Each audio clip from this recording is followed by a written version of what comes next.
Bom dia a todos. Essa é a reunião clínica da disciplina de nefrologia da Fundação Oswaldo Ramos, do Hospital do Rim, que nós fazemos semanalmente nesse horário.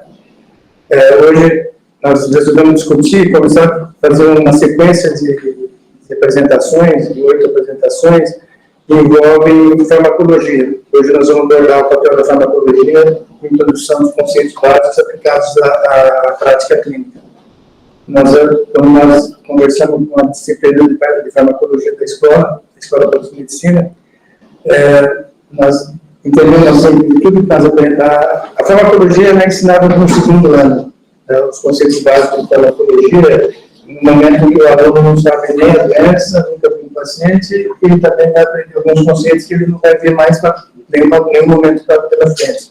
Nos anos subsequentes, ele não tem mais nenhuma apresentação acadêmica de farmacologia, na residência também não, e agora, mesmo depois de muitos anos de atuação, nós aprendemos mais assim daquilo que os colegas transmitem, ou então mesmo em congresso, no congresso não tem, no congresso acadêmico, a organização acadêmica do congresso, fala-se pouco sobre farmacologia, em geral, isso é discutido por algum laboratório, como simpósio satélite, ele discute essa apresentação, discute essas questões nessa sua apresentação. E no transplante, porque são medicamentos que têm uma janela terapêutica muito estreita, o Hélio ficou fora do país durante 4 anos, um pouco antes de começar o Hospital do Rim, e ele trouxe esses conceitos, então, para nós aqui, na imunossupressão, nós entendemos bem, mas com os outros medicamentos que nós escrevemos, quando alguém pergunta, tomo antes, durante ou após a infecção? É sublingual ou devolutivo? E depois tem uma pergunta que é muito frequente, assim, nós, aqui na nefrologia não se pode usar anti-inflamatório, não pode nem pensar em anti-inflamatório. Todo paciente sabe que ele não pode usar anti-inflamatório. Aí ele me pergunta, eu vou passar um anti-inflamatório na pele, e daí, doutor? Eu respondo que não, mas eu não tenho certeza. E como eu perguntei também na conversa inicial, muitos se acaba prescrevendo os remédios de 8 em 8 horas, você está pensando assim, 2, 6 dias em 24 horas para poder você dar um medicamento de 3 vezes por dia, de 8 em 8 horas, ou até tem algumas vezes que você prescreve o medicamento para uma semana, a fração é semanal. Ou é uma semana, 2 semanas, 3 semanas ou 4 semanas. Então, dá a impressão também que a semana foi dividida para facilitar a prescrição. Então, essas são questões que normalmente não são abordadas. E isso deveria fazer parte, no meu entendimento, assim, da formação contínua do médico. E tudo que nós aprendemos, o que tem hoje uma dinâmica mais intensa e a gente aplica mais ao paciente, o benefício do paciente está no que nós prescrevemos, é a farmacologia. Por isso que nós resolvemos fazer esse. Então, eu quero agradecer a Cláudia e a Cristina. A Cláudia, as duas são professoras associadas do Departamento de Farmacologia da Unifesp. As duas têm um fator RH de 26. E vocês duas também, de pronto, assim, discutiram esse assunto e se propuseram a fazer essa apresentação. E nós até imaginamos, nos anos subsequentes, assim, avançar, né, um pouco mais, porque isso vai ficar disponível no YouTube, então você pode acompanhar a história dela todas. Obrigado, Cláudia, obrigado, Cristina. Agradeço também a todos aqui presentes e o pessoal também que está nos assistindo online. Então, essa aula ela foi intitulada Papel da Farmacologia e Introdução de Conceitos Básicos aplicados na prática clínica. Então, na hora de delinear essa aula, né, eu pensei em trazer alguns conceitos fundamentais, né, para uma terapia eficaz, mas ao mesmo tempo segura. Então, nós vamos verificar como entender os processos da farmacocinética e farmacodinâmica consegue otimizar essa terapia medicamentosa. Vamos verificar fatores que ajudam a minimizar e prevenir reações adversas ou a toxicidade. A partir disso, vamos ver dados importantes para uma prescrição segura e eficaz, podendo, inclusive, personalizar o tratamento em casos específicos, e a partir desse conjunto de conhecimentos, eu consigo uma orientação mais adequada para paciente, para o indivíduo, aumentando, então, sua adesão ao tratamento. E a gente finaliza mostrando que tudo isso depende de estudos pré-clínicos e clínicos, quando eu penso tanto em segurança quanto em eficácia ou sucesso de uma determinada terapia. Bom, então a farmacologia ela é uma ciência que estuda, né, os fármacos, de uma forma geral. Como ciência, ela nasce em meados do século XIX, mas ela tem raízes antigas, né? Ela nasce principalmente nesse período em função, então, do início, né, da farmacologia experimental, o desenvolvimento de fármacos ou isolar moléculas e, a partir disso, você ter ensaios que pudessem determinar e caracterizar seus possíveis efeitos biológicos. Mas ela se consolida a partir do século XX com o desenvolvimento da tecnologia, como nós já comentamos aqui, e ela se torna uma disciplina mais robusta, integrando conhecimentos da anatomia, fisiologia, química, biologia, biologia molecular, entre outras áreas, né? Conversamos aqui a importância, por exemplo, da fisiologia. Então, às vezes, eu tenho alunos que chegam a terminar aula, professora, né, é muito difícil, eu não estou conseguindo acompanhar, né? Você não está conseguindo acompanhar? Volta lá para a fisiologia, volta lá para a anatomia, estuda um pouquinho, depois você retoma a farmacologia, que com certeza você vai conseguir entender melhor. Então, na verdade, ela é multidisciplinar, ela depende realmente dessas outras áreas de conhecimento. Então, nós dizemos que ela estuda como substâncias interagem no organismo, mudando uma resposta biológica. Então, os fármacos, eles não têm funções, eles simplesmente modificam ao interagir com os tecidos, né? Ele modifica uma função fisiológica, uma função metabólica.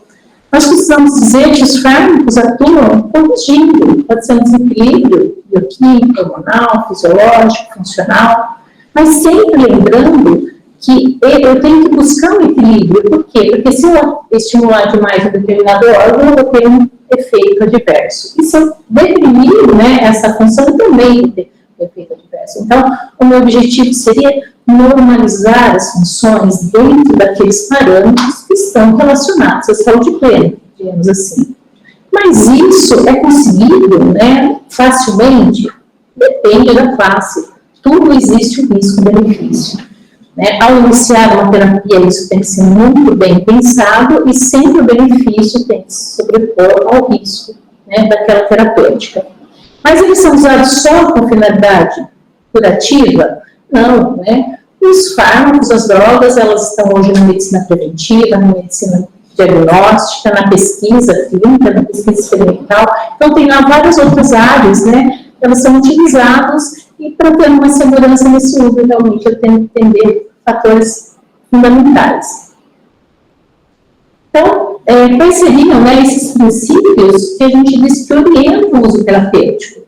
Começando por dois processos que são fundamentais, entender a farmacocinética e a farmacodinâmica. Eu coloco nessa apresentação esses processos como um alicerce para a farmacologia. A farmacocinética, nós dizemos que é o que o corpo faz com o fármaco, e a farmacodinâmica é o que o fármaco faz com o corpo. Mas entender só esses processos é suficiente para uma terapia eficaz e segura, eu pergunto? É suficiente? Não, digamos assim, é um grande passo, mas não é suficiente em função das características individuais. Eu tenho indivíduos que não vão responder com a maioria da população em função do desenvolvimento daquele fármaco. Portanto, monitorar e evitar que ocorram modificações nas chances dos fármacos por modificações nesses processos é fundamental quando a gente pensa no sucesso terapêutico. Então, para entender um pouquinho isso, eu trouxe uma informação, eu acho que é até um pouco básica pelo que a gente, né, conversou aqui, mas é importante a gente retomar que, a partir do momento que eu uso um fármaco, ele vai chegar até o seu sítio de ação para produzir o seu efeito farmacológico e a sua resposta clínica. Mas ele pode chegar no sítio de ação em qualquer concentração, em qualquer tempo? Não, ele tem que chegar em quantidades e tempos adequados. Então, ele está na circulação e vai para o sítio de ação, mas não é qualquer concentração.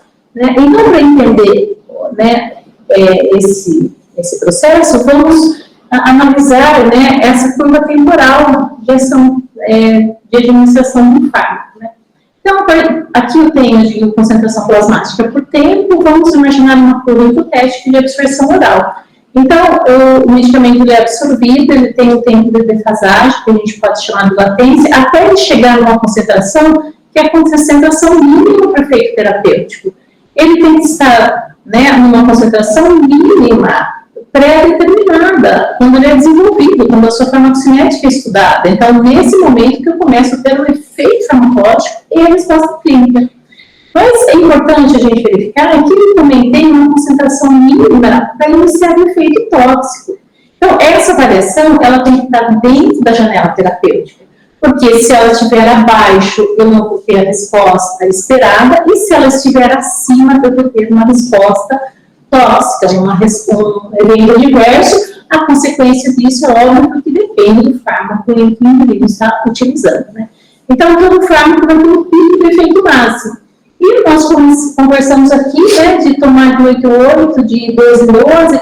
Então, veja bem, ele chega no seu pico e ele começa a ser distribuído e, ao mesmo tempo, eliminado. Ele começa a ser, né, a sair do organismo, se a gente for pensar numa dose única. Então, quando eu começo a ter essa queda, que é em função da meia-vida do fármaco, uma nova dose deve ser utilizada para que essa concentração ela varie dentro da sua janela terapêutica. Então, a importância disso, ela pode ser muito bem demonstrada aqui.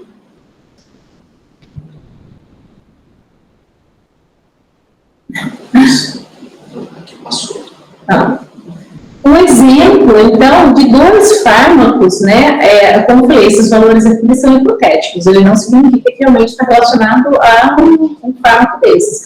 Mas eu tenho um supressor que tem uma janela terapêutica estreita e tenho as penicilinas, por exemplo, que tem uma janela terapêutica ampla. Então, qualquer mudança que eu tenha na farmacocinética daquele fármaco, essa situação será muito mais comprometedora do que essa situação, tanto para mais quanto para menos, né? Então, eu tenho que me preocupar com esses parâmetros, com toda a farmacologia, sim, mas principalmente para aqueles fármacos que apresentam uma janela terapêutica estreita. Então, quando nós falamos em absorção farmacocinética, nós estamos nos referindo a processos de absorção, distribuição, metabolismo e eliminação. Então, aqui nós dividimos esses processos para fins didáticos, né? Mas, na verdade, isso é muito dinâmico a partir da administração daquele fármaco. Então, para ele ser absorvido, ele deve ter características que lhe permitem atravessar as membranas biológicas. Quando ele chega na corrente sanguínea, ele sofre um processo de distribuição, para isso ele conta com a presença de proteínas plasmáticas. Ele sofre, né, o processo de metabolização, que a gente sempre coloca o fígado aqui como órgão-chave em função, né, da sua capacidade metabolizadora. E, finalmente, ele é eliminado. Quando a gente fala eliminação em termos quantitativos, a gente se refere também à via renal. Mas vejam bem, então, diferenças quando a gente for pensar em vias de administração, em farmacocinética e em concentração plasmática. E biodisponibilidade, a quantidade que chega na corrente sanguínea para exercer a sua ação. Então, vamos pensar aqui. Medicamento foi administrado por via oral? Obrigada. Ele acaba sendo absorvido pelo trato intestinal e ele se dirige, passa primeiramente pelo fígado, para depois ir para a circulação sistêmica. Aqui ele já pode sofrer o que nós chamamos de metabolismo de primeira passagem. Então, a biodisponibilidade por via oral ela é sempre menor que 100%, porque eu tenho perda já no trato intestinal e também na hora que eu passo pelo fígado. E ele tem que chegar na concentração de circulação para poder ser distribuído e chegar ao seu sítio de ação. Então, nesse caso, por via oral, eu vou ter uma menor biodisponibilidade. Conversamos sobre a via sublingual. Qual a diferença? A via sublingual, eu não tenho esse metabolismo de primeira passagem. Só que ela é uma via mais limitada em função da região absortiva, substâncias irritantes, entre outras. Mas é uma via de efeito rápido. Aquele período de latência também, às vezes, ele é mais curto do que a via oral. E aqui a gente pode dar um outro exemplo da via parenteral, mas aqui eu friso a endovenosa, porque a via parenteral nós temos, né, a subcutânea, a intramuscular, todas as vias também têm absorção, mas nesse caso, na via parenteral, eu estou administrando diretamente na corrente sanguínea. Então, nós dizemos que nesse caso eu tenho 100% de biodisponibilidade. Então, um ponto importante que às vezes eu vejo, inclusive na literatura, erros que acontecem, né, que não se muda a forma farmacêutica, não se muda a via de administração, porque isso, né, tem um porquê, tem a parte, né, científica, a parte, né, que comprova que aquela via, aquela rota é o ideal, né, porque, como eu falei, a disponibilidade por via endovenosa é 100%, por via oral é menor que 100%, né, então as concentrações que estão na farmacêutica são diferentes. Então, a farmacocinética, ela contribui de maneira significativa, né, para eu ter o fármaco no sítio de ação e atingir-se o alvo farmacológico. Normalmente, quando o fármaco administrado, ele só entra em equilíbrio quando a concentração administrada ela se iguala com aquela que está sendo eliminada. E isso, então, depende da meia-vida de cada medicamento. E é por isso que a posologia é algo que é importante ser seguida. E a partir, né, do alvo farmacológico, eu vou ter, então, os efeitos esperados. Então, isso é bem interessante, né, e deve ser cuidadosamente respeitado, mas, infelizmente, há vários fatores que alteram esses processos. Altera aquela concentração temporal, altera a quantidade, a concentração do fármaco no sangue, altera a concentração do seu sítio de ação, eu tenho que ter um tempo de concentração adequada, eu altero a resposta clínica àquele tratamento. Então, quando eu falo de alvo farmacológico, quais são, né, os principais, né? Então, o alvo farmacológico, né, quando o medicamento, né, o fármaco, ele é absorvido, ele chega no seu local de ação, ele vai interagir por várias ligações, né, que nós conhecemos, tanto ligações químicas fracas ou fortes. A maioria interage por ligações fracas, normalmente ligações fortes. São algumas exceções, porque são fármacos que têm uma meia-vida muito mais longa e às vezes têm uma maior toxicidade. Mas em determinadas situações, às vezes você precisa de medicamento irreversível. Aqui a gente pode citar a diferença entre fentolamina e fenoxibenzamina. Fenoxibenzamina é um antagonista alfa irreversível, fentolamina é reversível. Podem ser utilizados no felcromocitoma, que tem uma descarga de catecolaminas, né? Então, nesse caso, você teria que usar um irreversível se você não quer que essa descarga não controlada de catecolaminas desloque o seu fármaco do seu sítio de ação e reverte, né, o efeito clínico que está sendo observado. Então, as ligações também são importantes, né, nesse contexto. Então, aqui eu apresento vários alvos farmacológicos, mas existe uma classificação para esses fármacos, agonista, antagonista, agonista parcial. Isso será melhor, né, explicado para vocês, então, numa aula de farmacodinâmica. Mas eles, quando eu falo algo, eu posso me referir a enzimas, exemplo, vastatina, quizostimina, receptores de membrana, como receptores, né, alfa,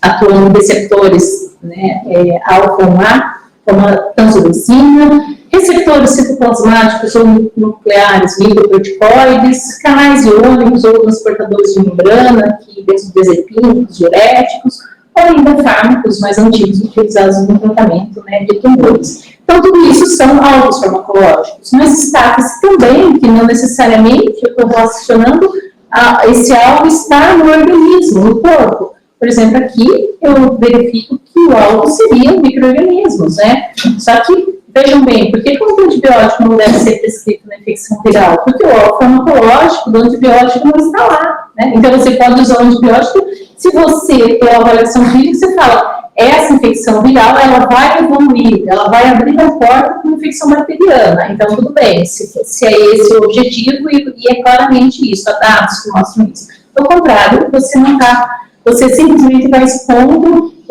expondo o paciente a uma terapia desnecessária, digamos assim. Mas, como eu comentei, o problema é que tem muitos fatores que modificam as suas fármacos, tanto farmacocinética como farmacodinâmica. Entre eles, podemos pensar a composição corporal. Vamos imaginar um indivíduo que tem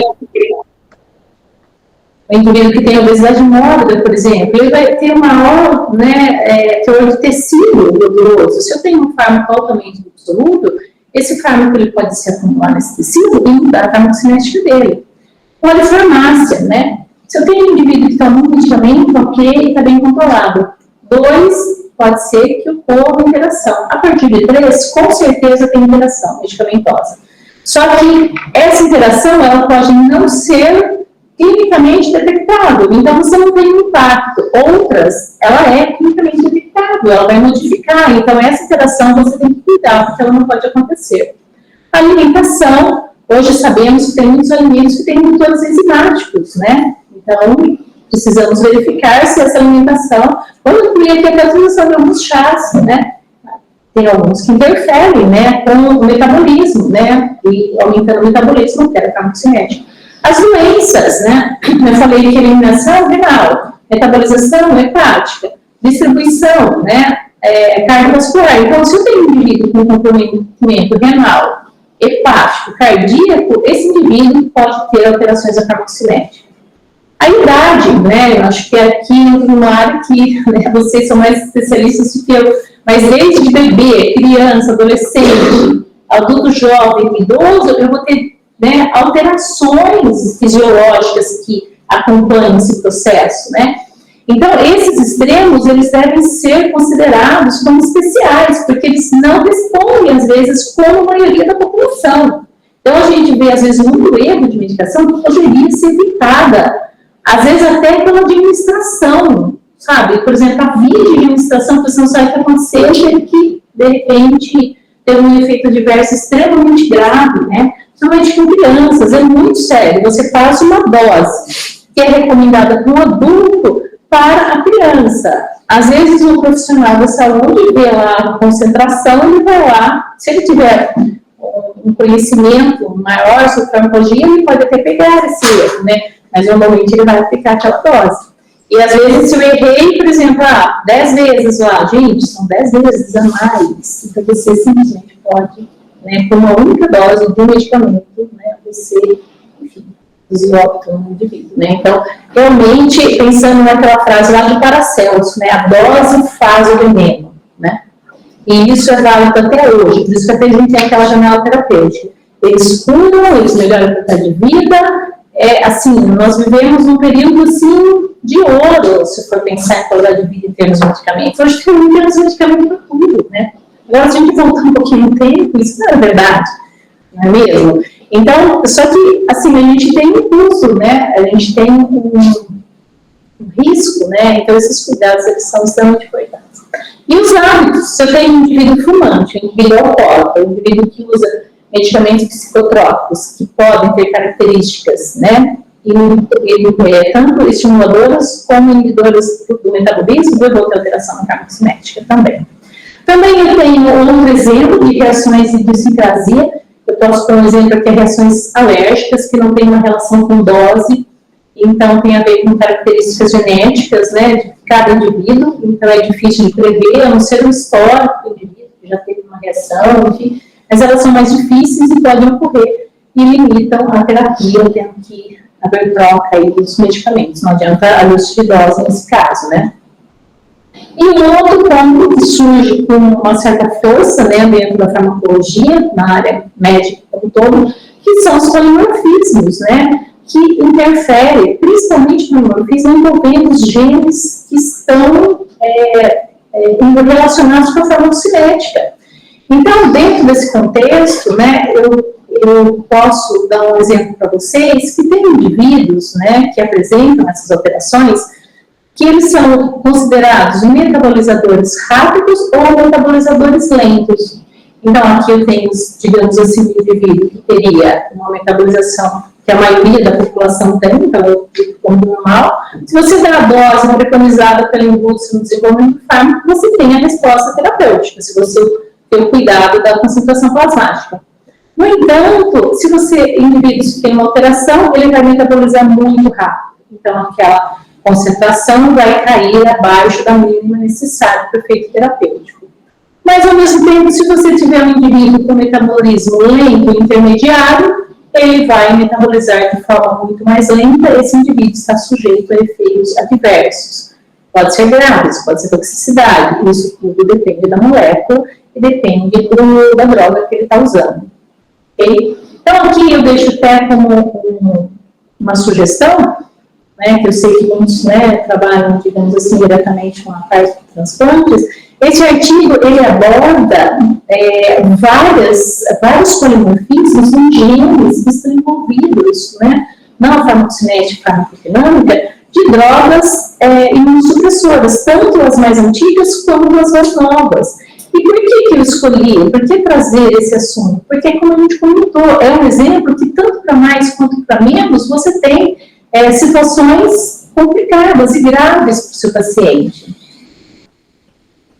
Então, aqui é um exemplo, né, que daí eu começo, então, a gente colocou, digamos assim, os problemas, os cuidados, o que pode acontecer. Mas há como prever uma resposta terapêutica, né? Então, alguns exemplos, né? Então, eu falei para vocês idade. Aqui eu tenho um exemplo do indivíduo jovem, adulto jovem e idoso. Você pode ver que o adulto jovem, ele recebe uma dose de morfina e ele tem analgesia. Já se ele receber só uma dose alta, ele vai ter uma depressão respiratória. Só que o indivíduo mais idoso, ele recebe a mesma dose e ele já apresenta depressão respiratória, né? Então, a margem de segurança da morfina que a gente vê como é desenvolvida, ela é a mesma, mas quando você administra ou você tem o evento biológico envolvido, isso modifica. Então, o idoso, maior sensibilidade ao sistema nervoso central, a depuração de fármacos pelo organismo pode ser reduzida. Um outro exemplo, eles são mais sensíveis ao propofol, são mais sensíveis ao midazolam, a fármacos que atuam no sistema nervoso central como um todo. Então, eu vou iniciar uma terapêutica com o indivíduo idoso, eu tenho que iniciar com as concentrações, as doses menores, e depois eu vou ajustando em função da resposta clínica dele. Um outro exemplo que é bem interessante, né, é a atividade da tilpurina metiltransferase, né? Então, vejam bem, um indivíduo normal recebe uma dose terapêutica da azatilprina e ele tem, né, o efeito, a resposta clínica esperada. O indivíduo que tem essa deficiência, ele vai ter uma lesão de membrana óssea, mesmo, né, na concentração terapêutica. Por quê? Porque ele está metabolizando de forma mais lenta, ele acumula o fármaco no organismo, e se você passa aquela concentração mínima para efeito tóxico, você, né, já está tendo efeitos adversos. E mais um exemplo, porque aqui a gente viu que está tanto a cinética como dinâmica, aqui a gente viu principalmente alterações na farmacocinética, e mais um exemplo envolvendo farmacodinâmica, né? Então, aqui eu trouxe um exemplo de uma mutação envolvendo o receptor beta-1 adrenérgico, na musculatura cardíaca, um indivíduo, né, que tem um receptor normal, que tem a maioria da população, ele recebe antagonistas beta e ele tem um efeito potensor adequado, esperado. Um indivíduo que tem uma mutação, ele recebe, ele tem a concentração plasmática igual, mas o efeito hipotensor é comprometido. Então, esse indivíduo, ele não responde bem àquela terapêutica, né? E não adianta, eu teria que mudar a passo para fármacos que está sendo utilizado nesse caso. Então, eu estou mostrando que esse conhecimento, pois alguns exemplos são muitos, né? Então, esse conhecimento é importante, sim, tanto para a segurança como para a eficácia do tratamento. E um outro ponto que eu trago aqui para vocês, que eu acho interessante a gente falar sobre isso, que a farmacocinética e a farmacodinâmica podem sofrer, né, alterações em função de variabilidade da absorção de fármacos por problemas de tamanho de partícula, desintegração, dissolução de recipientes. Então, seria um problema mais farmacotécnico, digamos assim, da forma farmacêutica, né? Então, aqui eu trouxe um exemplo da digoxina, né? Seria, então, essa curva, né, temporal aí da concentração plasmática por horas. São indivíduos diferentes que receberam lotes diferentes, mas a mesma concentração, a mesma dose de digoxina. Olha só a concentração plasmática, como ela varia de maneira significativa, inclusive até de diferentes lotes, né? Os autores, eu coloquei aqui o trabalho, quando eles fazem essa abordagem, eles, né, discutem, então a gente tem que se preocupar sim com o fármaco que o indivíduo está tomando, o lote que está tomando, essa segurança, né, digamos, entre aspas, a qualidade, né, desse medicamento que está sendo prescrito. Isso tudo porque eu tenho sempre que me preocupar com a concentração, com o tempo, com a chegada no sangue e com a chegada desse medicamento no seu sítio de ação. E como fazer, então, nesses casos, né, onde eu tenho um fármaco, que eu falei da digoxina, uma janela terapêutica extremamente estreita, né? Então, nesses casos, há a possibilidade da monitorização terapêutica.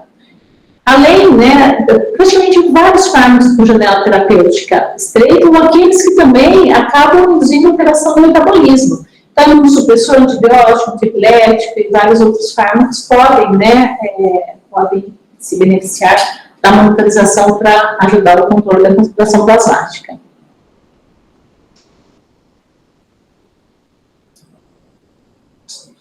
E também, um ponto que eu achei importante, como eu falei, não tem nada a ver com, diretamente, né, com os processos que a gente está vendo, é o que nós conversamos aqui sobre adesão ao tratamento por parte do paciente. Então, hoje está cada vez mais claro que a interação, né, profissional de saúde paciente, ela é fundamental se você quer ter sucesso daquela terapêutica. Quando o paciente, ele entende, ele se sente acolhido, ele sente aquela empatia, e você explica o porquê, não é assim, você tem que tomar esse medicamento por causa da patologia. Não, você tem, assim, digamos assim, utilizar, né, palavras, né, que façam entendimento e explicar o porquê que aquilo é importante para ele. Então, você pode melhorar essa interação, porque há várias áreas que demonstram uma porcentagem muito grande de sucesso da terapia, e é porque simplesmente ele não está tomando, ele não está seguindo aquela prescrição. Né? Porque é como a gente comentou, às vezes, porque ele começou a prescrição, ele se sente bem. Ele se sente bem, ele acha que ele está curado, né? Mas ele não está, porque ele está se sentindo bem em função do que ele está utilizando. Então, é um outro ponto. Também trouxe um artigo que é interessante, que vale a pena, às vezes, a gente dar uma olhadinha nisso, tá? E também, além disso, né, como eu comentei sobre o polimorfismo, então, novamente, né, há como a gente prever essa resposta a um determinado fármaco, né, além dessa monitorização. Hoje em dia, nós sabemos que a gente tem, sim, o painel farmacogenômico, né, então, vários laboratórios, às vezes, dispõem esse painel. Esse painel, ele envolve exames laboratoriais que são feitos, né, envolvendo polimorfismos em genes envolvidos principalmente na farmacocinética. Então, você tem essa determinação laboratorial, você identifica indivíduos com alterações, principalmente na atividade metabólica, e a partir disso você consegue personalizar a terapia, né? Tanto o fármaco, o intervalo, a dose adequada. Normalmente, esse painel, vamos supor, fármacos que atuam no trato intestinal, todo o metabolismo, fármacos que atuam no sistema central, né? Então, é possível você ter esses diferentes painéis. Então, com esse cuidado, você aumenta a segurança para pacientes, principalmente com janela terapêutica estreita, óbvio, né? Porque se eu não tenho tanto risco, tanto perigo, eu não vou estar pedindo um exame, né, dessa natureza. Então, são para casos especiais, mas isso realmente é uma realidade, né? Pois bem, a partir de agora, então, a gente fala de uma forma rápida sobre a origem dos fármacos, né? Que a gente falou tanto sobre os processos, né? Então, a gente vai pensar os medicamentos, vamos começar pelos fármacos de origem natural. Por quê? Porque a gente for acompanhar a história da evolução da ciência, da humanidade, muitos medicamentos foram obtidos a partir de plantas. A gente tem várias obras importantes, né, que serviram, digamos assim, de estímulo para esses estudos. Então, um dos mais, assim, digamos que antigos que a gente pode dizer é a morfina, né? Então, a morfina obtida a partir da papada sonífera. Lá no Pino de Ebers, no Egito Antigo, já, né, citava o ópio, né, como possível utilização. E hoje em dia nós sabemos que o ópio ainda é uma fonte importante da morfina e dos opioides sintéticos de uma forma geral. Aí temos ainda um outro exemplo que eu coloco aqui, o captopril, o inibidor da enzima conversora de angiotensina, que teve a participação significativa do professor, né, da Universidade de Medicina de Ribeirão Preto. Nós temos ainda aqueles fármacos obtidos por via semissintética, moxicilina a partir da penicilina G, paracetamol, o síntese, né, química. Temos ainda o ácido salicílico, né, a famosa aspirina, que foi o primeiro fármaco a ser sintetizado no laboratório, mas teve a sua história lá na antiguidade, com a utilização da casca do salgueiro, como fonte de salicilina, e depois o desenvolvimento do AS, né. E temos ainda, mais recentemente, com a era da biotecnologia, os medicamentos obtidos por engenharia genética, né. Aqui destaca-se a insulina. Então, a insulina, a partir da obtenção da insulina, a partir dessa tecnologia DNA recombinante, foi possível uma insulina muito mais pura, com menos efeitos adversos, com menos reações, antes ela era obtida a partir de animais, né? E também vem a terapia gênica, né? Uma promessa muito importante para doenças complexas, principalmente doenças raras. Então, hoje há uma esperança, né, muito maior para várias patologias que antes eram de difícil controle ou consideradas incuráveis. E também foi possível obter desde anticorpos monoclonais, que hoje é muito comum, citocinas, enzimas, vários fármacos que envolvem o tratamento, como eu comentei, em doenças complexas e podemos dizer as doenças raras. Um outro exemplo de obtenção de fármaco, e aqui eu entro no outro conceito da farmacologia, por isso que eu trouxe esse exemplo, seria após a identificação da adrenalina, né, endógena, em paralelo à determinação dos adrenoceptores, alfa-beta e as suas respectivas funções. A adrenalina, então, atua tanto em receptores alfa e beta, mas ela começou a ser utilizada no tratamento da asma, com muitos efeitos cardiovasculares, né?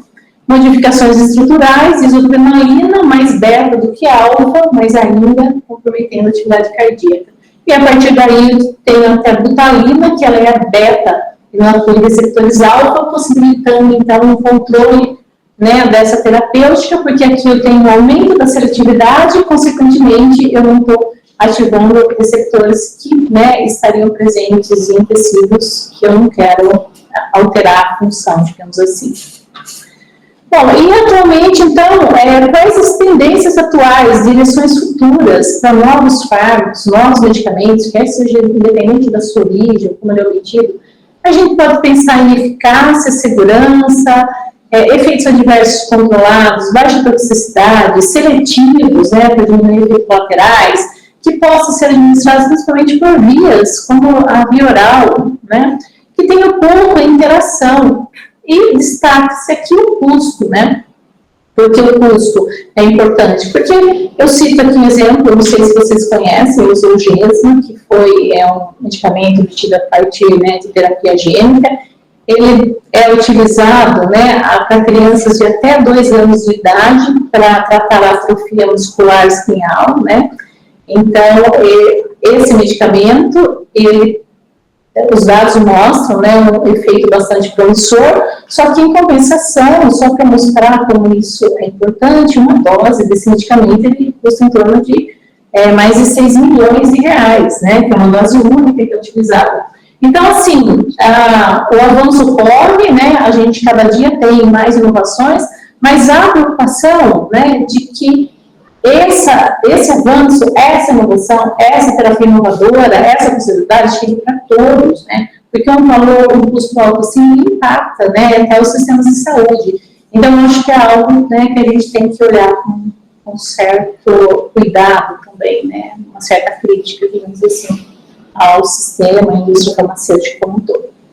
E o desenvolvimento de fármacos, então, ele pode partir de informações empíricas, medicina popular, casualidade, exemplos aqui da descoberta da penicilina, da hexaflame, aleatória, a partir de produtos naturais ou moléculas pré-existentes, como nós vimos, ou ainda tem o planejamento nacional de drogas, análise do sítio de ação. Hoje em dia existem vários programas, várias áreas que conseguem detectar, né, o mecanismo de ação ou o sítio, né, antes mesmo do desenvolvimento do fármaco. Nesse sentido, a gente pode citar o mesilato do imatinib, né, os inibidores de desenquinase. Não sei se vocês conhecem, um fármaco dirigido. Ele revolucionou o tratamento da leucemia mieloide crônica, que antes a leucemia mieloide crônica era evoluía para aguda, e com a introdução desses fármacos, né, foi possível tratar a leucemia crônica, né, mieloide crônica, como uma doença crônica, né, um controle muito interessante. E ele tem outro exemplo de seletividade, porque ele atua no BCR-ABL que não está presente nas células normais, né? Então, ele realmente consegue atuar mais nas células, sempre tendo menos efeitos adversos ou contrários. Mas tudo isso, então, para a segurança, depende dos ensaios pré-clínicos e clínicos, que seriam esses ensaios envolvendo desenvolvimento de fármacos. Então, o pré-clínico tem a participação da universidade, geralmente, e ensaios laboratoriais, determinação de alta, toxicidade, mecanismos de ação, avaliação de agências regulatórias, então se aprovado, ele passa para o estudo clínico, são 3 fases, vai aumentando o número de indivíduos, as características, né, as doenças desses indivíduos, e também os ensaios que são realizados. Se aprovado, né, nessa fase, ele passa, então, para a fase 4, que seria de farmacovigilância, e segurança, né, enfim, ele é comercializado, digamos assim. Muitos fármacos passam por esses estudos, mesmo depois que a comercialização é retirada. Porque aqui eu tenho um número limitado de indivíduos, eu acabo vendo alterações, né, quando o maior número de pessoas começam a receber a prescrição desse novo medicamento. Isso é importante, esses ensaios, né? Eu respondo isso com um exemplo. Vamos comparar, então, a talidomida com a isotetrinoína. Então, a tragédia da talidomida nos ensinou muita coisa, mas é muito triste ter que aprender algo com uma tragédia, né? Então, ela causa falconeria e ela foi prescrita por jejum matinal de mulheres gestantes, né? Então, todos nós já sabemos, né, da tragédia que isso foi nesse período. A partir disso, houve a regulamentação de todos esses ensaios e a gente tem o Valtupam, a isotetrinoína, indicado principalmente no tratamento de acne grave, até inclusive de adolescentes. E a gente tem um fármaco que, segundo a literatura, é altamente teratogênico, só que utilizado sob condições controladas, nós podemos ter apenas um benefício e minimizar de forma significativa o risco. E eu comentei também do reposicionamento de fármacos, né? Novas aplicações com fármaco existente, mas que não foram previamente referenciadas, né? Então, seriam fármacos não protegidos por patentes, fármacos estudados, mas que não estão no mercado. Exemplo disso, né? O Viagra, né? A princípio, ele foi avaliado e estudado por problemas cardíacos, e ele acabou sendo desenvolvido para disfunção erétil. Zidovudina, inicialmente estudado para o tratamento do câncer, e foi estudado, então, utilizada atualmente para o tratamento da AIDS. E isso foi muito comum nas urgências, né, na pandemia, como nós vimos, eu até comentei aqui, a gente tinha fármacos que passaram pelos testes de segurança, mas não tinha eficácia naquela patologia. Então, isso mostra que a eficácia, esses estudos, eles andam de mãos dadas, né. E para poder fechar essa apresentação, né, essa aula introdutória, que o objetivo foi realmente trazer alguns assuntos para abrir a discussão. Então, eu fecho com esse mural, que é uma introdução teoricamente se experimental no Brasil, ele está no edifício Léo Prado, né, dos laboratórios de farmacologia e bioquímica, né, na Rua Botucatu, linha 2. Eu acho que muitos aqui até já conhecem. Eu acho essa aula muito interessante, e ela foi elaborada, né, seguindo orientações do professor José Ribeiro do Vale, o primeiro catedrático de farmacologia, professor emérito aqui da Escola de Medicina. Ele implantou, responsável pela implantação da farmacologia experimental na nossa escola. Atualmente, nosso departamento conta com 17 professores, todos envolvidos com pesquisa, ensino, extensão e outras instâncias da universidade, né? Também fecho mostrando, né, as referências que eu utilizei para trazer essa informação, e também eu comentei com vocês que a gente tem um perfil, né, no Instagram, e esse perfil é elaborado pelos alunos do segundo ano. Qual que é o nosso objetivo aqui? Não tem nenhum fim comercial lucrativo, é apenas levar informação para a população. Essas informações, posso tomar com leite, devo escolher água, não, posso tomar depois ou antes do café, que são informações que às vezes a gente acha assim, até básica para nós que estamos trabalhando nisso, mas que a população não tem isso claramente, né, definido. E por fim, né, tinha um finalzinho que eu deixo obrigada e agradeço a atenção e, né, espero, né, ter, de certa forma, atendido a expectativa, né, para essa aula introdutória, e se alguém quiser conversar, tiver alguma dúvida, professora. Antes de fechar, é só 2 minutinhos que a gente encerra. Então, dentro do que a professora Cláudia colocou, a gente achou importante dizer para vocês, então nós temos materiais, né, que, como a professora colocou, que tem sido estimulado dentro dos nossos cursos de graduação, né, das atividades de extensão, que estão presentes ali no site do nosso departamento. E aqui eu trago para vocês uma contribuição, né, que vem dentro dos pesquisadores no Brasil, que estão ligados com atividades em farmacologia. Uma grande parte está associada com a Sociedade Brasileira de Farmacologia e Terapêutica Experimental, que é a SBEFT, inclusive dentro da sua fundação, uma importante participação até do professor José Ribeiro do Vale, como ela disse, né, foi o que iniciou aqui a farmacologia na nossa escola. E lá no site, que vocês podem ver aqui, nesse site, existem vários materiais do que a gente chama de iniciativas educacionais em farmacologia. E eu trago aqui essa sugestão. Nós temos, então, o glossário, né, onde nós temos vários documentos aqui que trazem, de uma forma curta, conceitos e explicações, definições do que a gente chama de termos técnicos da área, né? Não sei se ficou pequeno aqui, mas alguns, por exemplo, medicamentos, né, remédio, fármaco, né, versus droga, efeito adverso, efeito colateral, sinergismo, atividades, né, potencialização. Esses que estão em azul, a polifarmácia, biomarcadores, estudos pré-clínicos e clínicos, né, e não clínicos, são todos tópicos que, de uma certa forma, a professora Cláudia abordou na aula de hoje, né? Os que estão aqui em vermelho, então, biodisponibilidade e absorção, eficácia, doenças negligenciadas, tempo de residência dos complexos, né, fármaco-receptor e outros que vocês podem ver aqui, eu destaquei que são leituras rápidas que vocês podem fazer e que vai nos preparar para as próximas aulas. Acho que como é que passa, Cláudia? Se passa. Então, a nossa proposta, né, que foi inicialmente discutida com os professores aqui que lideram esse grupo, então, uma parceria do departamento, então essa a nossa primeira conversa, né?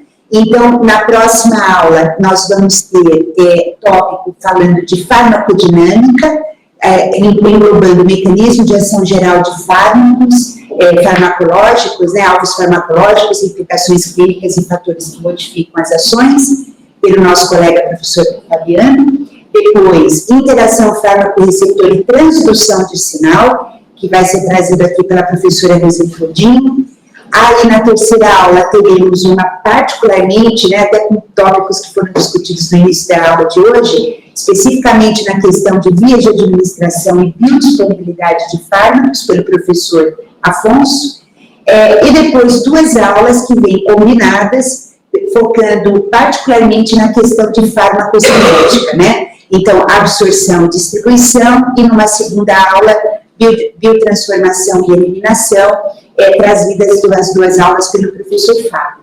Então, dessa forma, a gente entende que com esse primeiro módulo, a gente tem a oportunidade de discutir com vocês aqui com os conceitos básicos, e aí, a partir do ano que vem, a nossa intenção já acordada é que aí a gente tenha um módulo mais particularmente dentro de imunossupressão, trazendo fármacos de imunossupressão, glucocorticoides e outras aulas, né? Então, com isso, a gente gostaria de fechar, agradeço também a oportunidade e ficamos abertos aqui à discussão.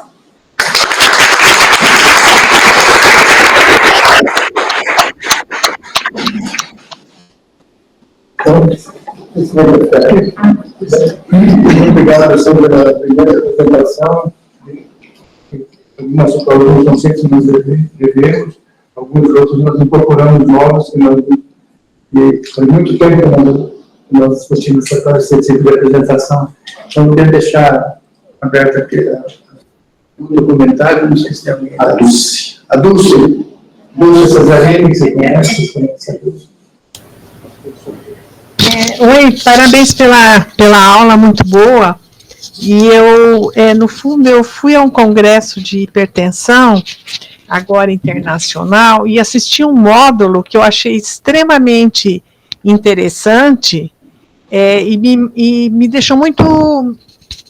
Achei muito estranho essa abordagem, mas eles fizeram estudos com 1.500 voluntários sobre doenças como depressão, bipolar, síndrome de pânico, entre outras doenças psíquicas, né? Que eles mostraram no estudo de 1.500 pacientes, que eu achei muito interessante, voluntários, foram 4 aulas de diferentes abordagens, mas focando na mesma coisa, que os indivíduos perdem a absorção de cerca de 25% da medicação em função do quadro clínico, psíquico da pessoa. Então, por exemplo, eles constataram, um dos estudos que me chamou a atenção, por exemplo, eles absorviam menos 25% inibidores da ECA, antagonistas do receptor, e é a primeira vez que eu vejo uma abordagem dessa num congresso, em especial no caso do congresso de hipertensão. Qual é a sua visão sobre isso?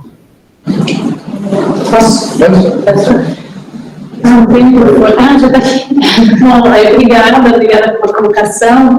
Eu acho também muito interessante e eu fico feliz, né, com essa notícia de que essa informação ela está sendo trazida e discutida em congressos, né, porque com o decorrer, né, das nossas atividades, às vezes essa parte mais básica ela parece tão simples, farmacocinética, absorção, né? Qual o problema da absorção? Eu tomei, vou absorver. Não é assim, né? A gente realmente tem muitos fatores que alteram, que podem alterar a absorção. Eu não tive acesso, não sei, assim, a profundidade desse trabalho, porque eles chegaram a analisar, né? Por exemplo, não foi absorvido, mas por quê? Em função da patologia, em função do uso, né? Ou eles tinham uma polifarmácia, porque, por exemplo, se eu tenho um fármaco que até altera o tônus, o peristaltismo da trato intestinal, isso vai resultar em alterações do processo de absorção. Com o passar do tempo, se a gente for pensar na idade, eu tenho disfunções fisiológicas, bioquímicas, que podem alterar no processo de absorção. Por outro lado, qual é a forma farmacêutica que está sendo utilizada?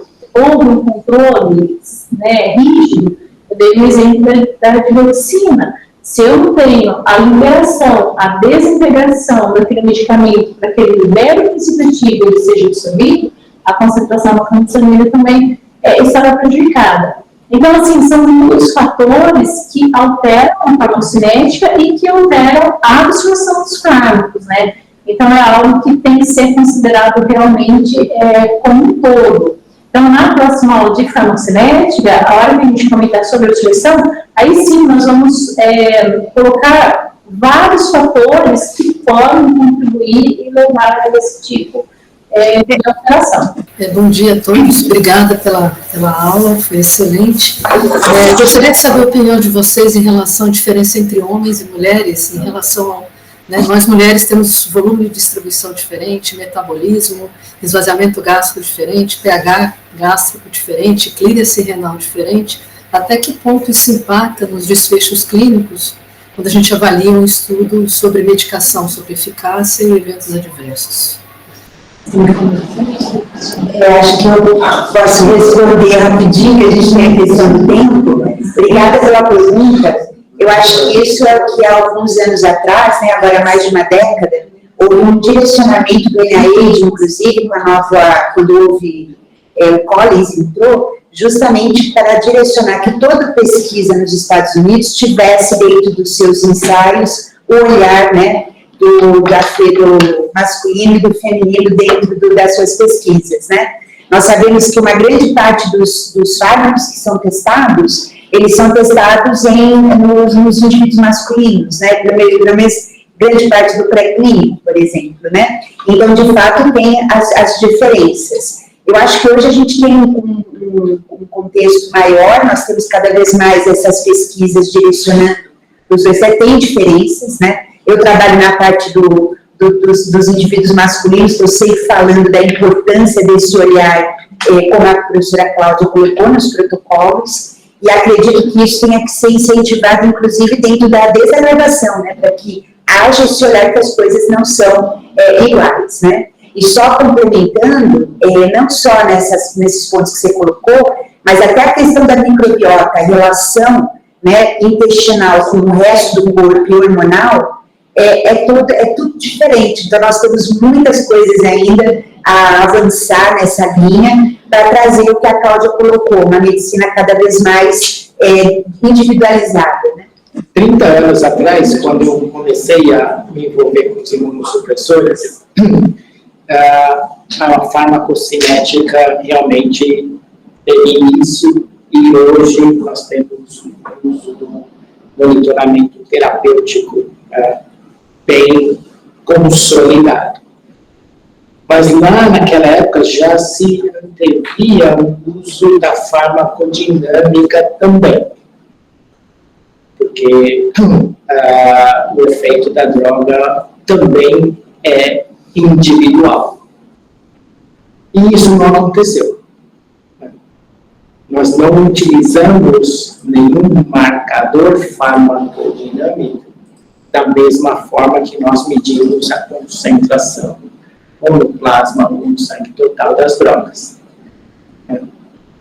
Tem algum motivo para que isso não tenha ocorrido? Bom, eu acredito, né, que durante o desenvolvimento desse fármaco, a sua interação com alvos, com vias de sinalização que estariam relacionadas, por exemplo, com a injeção, ele é muito bem caracterizado e estudado. Então, a partir do momento que aquele fármaco ele chega no seu local de ação e ele interage, então, praticamente, aquela resposta é obtida.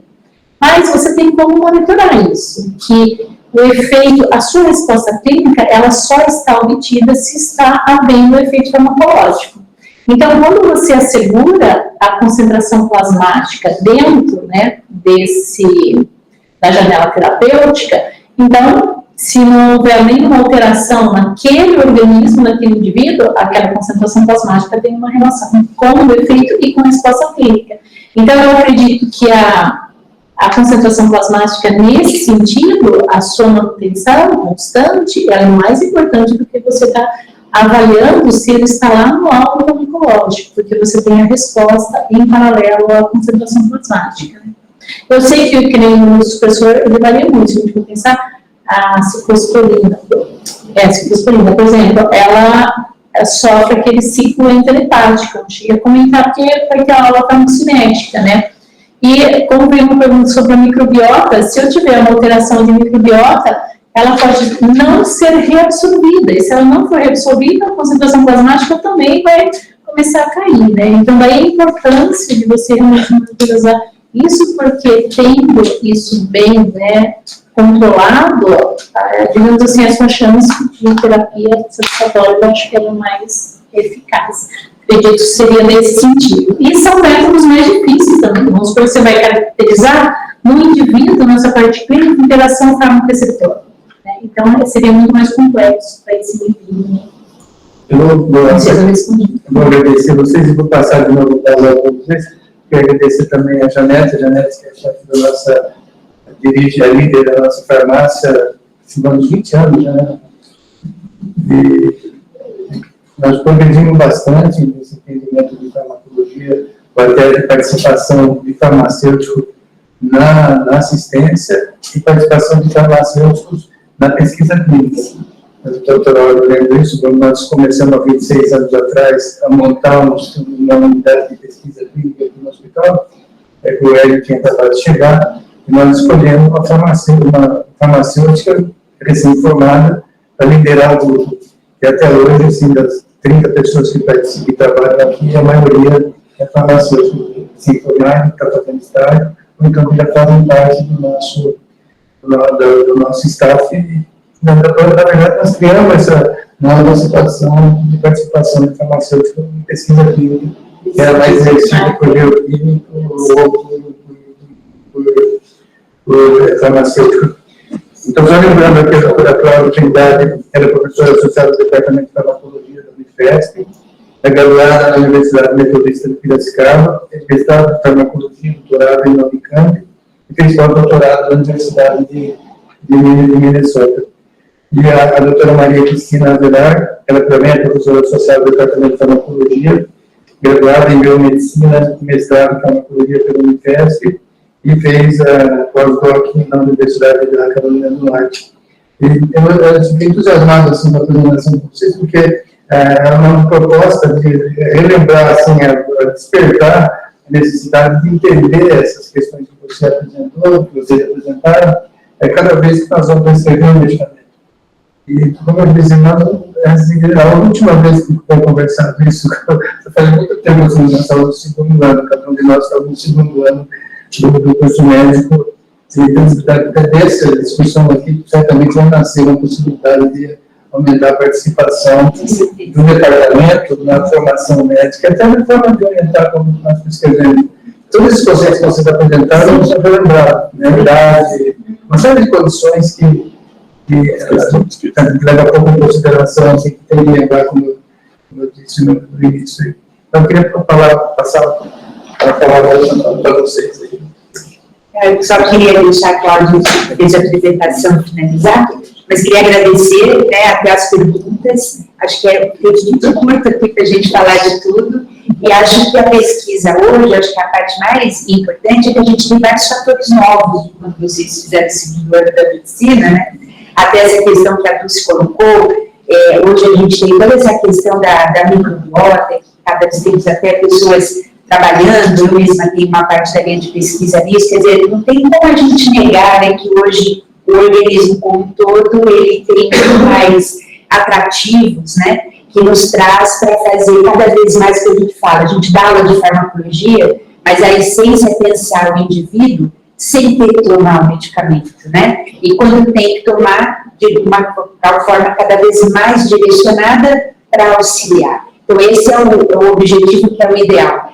E as intervenções que a gente tem entendido tanto como probióticos e essa coisa toda, são novidades que não são tão novidades assim, se a gente pensar no passado, como a Cláudia colocou, mas são novidades que nós podemos agregar. Então, acho que esse é o objetivo, né? A gente ter essas equipes multidisciplinares para pensarmos juntos e sempre, né, com o alvo no paciente. Então, obrigada e vamos continuar aí nas parcerias. Né? Bom, eu também gostaria de agradecer, né, a todos aí, desde também as questões que foram levantadas, eu acho muito pertinentes. Também eu acho que essa parceria, essa interação, ela vai depender também do feedback de vocês. Por exemplo, né, nós trazemos informações com base na nossa compreensão do governo farmacologia básica e possível aplicação. Mas se há algum tópico, né, independente, né, de qual seja, possa também vir de fármacos, sociologia, então é só assim, né, usar um tópico, uma sugestão que a gente vai também adaptando, porque acho que o objetivo realmente é trazer algo que realmente faça diferença para vocês e para todos que estão assistindo, né? Porque a gente quer que não tem como que realmente isso seja produtivo aí em termos profissionais para todo mundo. Mas eu agradeço bastante aí pela, né, participação e pela oportunidade. Nas próximas 5 semanas, nós vamos discutir na sequência desses temas. Sim, e também várias dessas perguntas que vieram na próxima aula, por exemplo, a gente vai falar sobre farmacocinética e fatores. Então, isso vai ser retomado. Então, haverá oportunidade de uma discussão ainda maior sobre dúvidas que possivelmente possam ficar nesse sentido. Ok?